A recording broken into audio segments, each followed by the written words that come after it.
नमस्कार।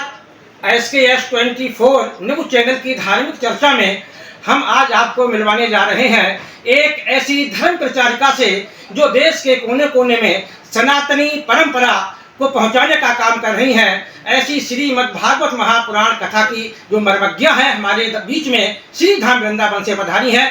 चलिए सीधे सीधे उनसे मिलते हैं और बातचीत करते हैं, मिलवाते हैं आप सभी दर्शकों के लिए। राधे राधे। श्री राधे।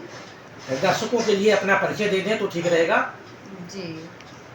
सच्चिदानंद रूपाय विश्वोत्पत्त्यादिहेतवे तापत्रय विनाशाय श्री कृष्णाय वयं नमः। सच्चिदानंद भगवान की बड़ी सुंदर दिव्य कथा करने के लिए श्री धाम वृंदावन से भक्तों के द्वारा निमंत्रण दिया गया है।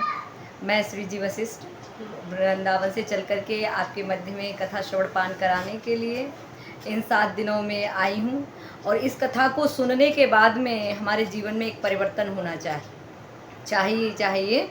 और देखिए, जो कथा सुन रहे हैं सभी भक्त लोग बदायूं के, अच्छा भाव है, सुंदर भाव है, मन में प्रसन्नता होती है कि छोटा बालक भी सत्संग के प्रति जागरूक है।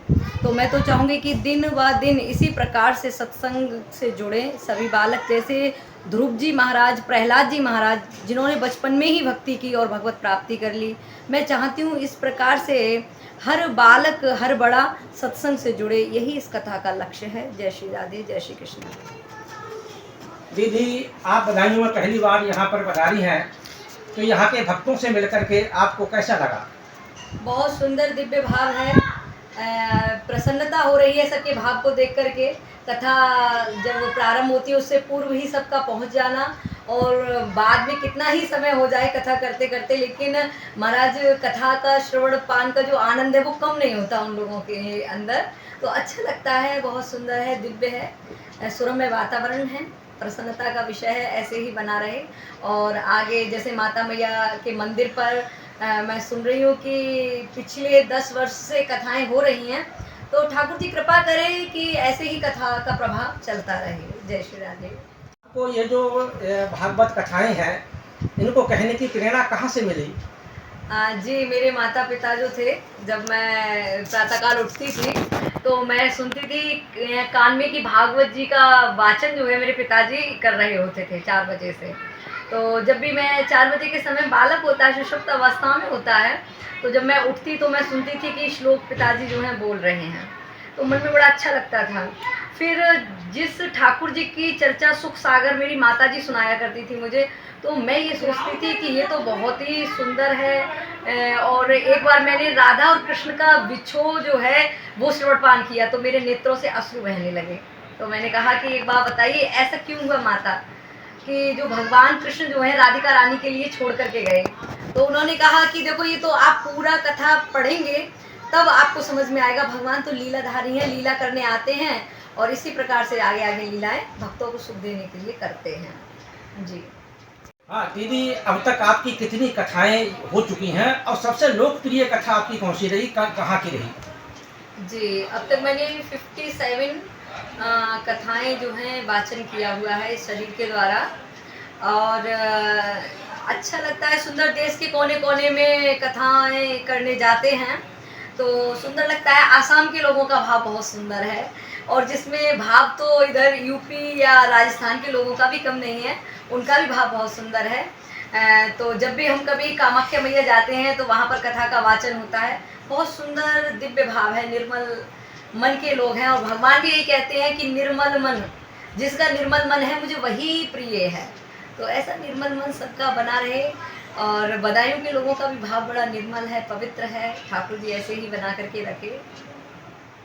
प्रश्न ये है कि आज की जो युवा पीढ़ी है, वो युवा पीढ़ी हमारी ये धार्मिक जो कथाएं हैं या हमारे जो संस्कार हैं, इनसे कुछ भटकती नज़र आ रही है। कुछ पश्चिमी सभ्यता का प्रभाव इस पीढ़ी पे दिखाई दे रहा है। इसके लिए आप कुछ कहना या कुछ संदेश देना चाहेंगे? जी, बिल्कुल कहना चाहूँगी। देखिए, हमारे जो युवा हैं, उनको समझना चाहिए कि पाश्चात्य संस्कृति के लोग किस प्रकार से भारत में आकर के हरे कृष्ण, कृष्ण कृष्ण, हरे हरे, हरे राम, राम राम, हरे हरे का महामंत्र का उच्चारण कर रहे हैं। किस प्रकार से पाश्चात्य सभ्यता का त्याग करके, और आप देखेंगे श्रीधाम वृंदावन में कि अंग्रेज़ लोग जो माताएँ हैं, कैसे साड़ी धारण करती हैं। भैया लोग जो हैं, पैंटों का त्याग कर कर के महाराज, और जो तरह-तरह के पाश्चात्य वस्त्र हैं उनका त्याग करके भारतीय परिधान धारण कर रहे हैं। तो ये भी देखने की बात है और समझने की आवश्यकता है हमारे युवाओं को कि जो हरिनाम में आनंद है वो संसार के पाश्चात्यकरण में आनंद नहीं है। और उन सब के लिए सत्संग को थोड़ा-थोड़ा सहारा दीजिए। इसमें माता-पिता को भी थोड़ा बच्चों के लिए समझाना चाहिए। उँगली पकड़कर यदि आप थिएटर तक ले जाते हैं, किसी फंक्शन पार्टी में ले जाते हैं, तो महाराज सत्संग तक भी लाइए, तो अच्छा रहेगा कि बदलाव जो है सुनिश्चित ही होगा। युवा मुड़ कर के फिर सत्संग की तरफ आएँगे, अपने देश की संस्कृति को समझ पाएँगे। जी।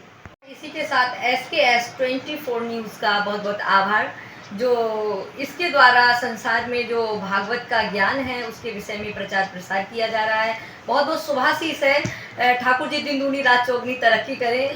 आप सभी लोग जो भी मीडिया बंधु हैं, आप सबका आभार, धन्यवाद। जय श्री राधे। अभी आपने सुना किस तरीके से हमारी पूज्य भागवत की प्रवक्ता श्री जी दीदी जी ने आज की युवा पीढ़ी के लिए धर्म पर चलने की, अपने संस्कारों पर चलने की, पाश्चात्य संस्कृति से दूर रहने की किस तरीके से प्रेरणा दी। उनके वचनों को सुनकर के अगर युवा पीढ़ी चलने का प्रयास करेगी तो निश्चित रूप से हमारी युवा पीढ़ी में संस्कार आएंगे और वो हमारे राष्ट्र सेवा के लिए आगे बढ़ेगी, हमारी धर्म संस्कृति के लिए आगे बढ़ करके आएगी। उन्होंने SKS 24 न्यूज़ चैनल के लिए जो समय दिया है उसके लिए मैं चैनल की तरफ से आभार व्यक्त करता हूं। मैं कामेश पाठक, कैमरामैन रमेंद्र कश्यप के साथ बदायूं से।